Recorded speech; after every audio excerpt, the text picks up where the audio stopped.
Le cerveau est antifragile. Ce que ça va faire, c'est que lui, il carbure au défi, au stress contrôlé, aux erreurs corrigées. Lui, il veut évoluer constamment. Puis le danger dans une société comme la nôtre, où est-ce qu'on est beaucoup dans le faire la même chose, la routine, qu'on a moins de stimulation, mais lui, il va chercher de la stimulation ailleurs. Et même parfois se créer des scénarios imaginaires, des problèmes imaginaires. Suranalyse, anxiété, peur du jugement des autres, procrastination, conflit interne. On va parfois même chercher des problèmes dans une relation quand ça va super bien. Fait que c'est exactement pour ça qu'on va toujours te dire, sors de la zone de confort, sors de la boîte, tape des nouveaux chemins, explore, sois passionné, puis trouve-toi des nouvelles passions, des nouveaux champs d'intérêt. Ton cerveau a besoin de ça pour être sain, en santé.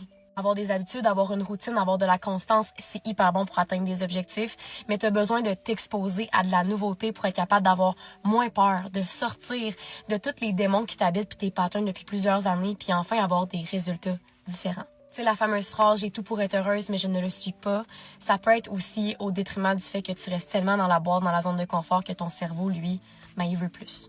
J'ai créé un groupe de soutien avec plein d'outils pour informer, outiller, normaliser, défaire des tabous qui s'appelle Harmony Wellness. Tu peux m'écrire Harmony en commentaire puis je vais t'y joindre. Il y a une banque d'outils pour apprendre à mieux te comprendre et mieux te connaître et on se voit de l'autre côté. Je t'envoie beaucoup d'amour.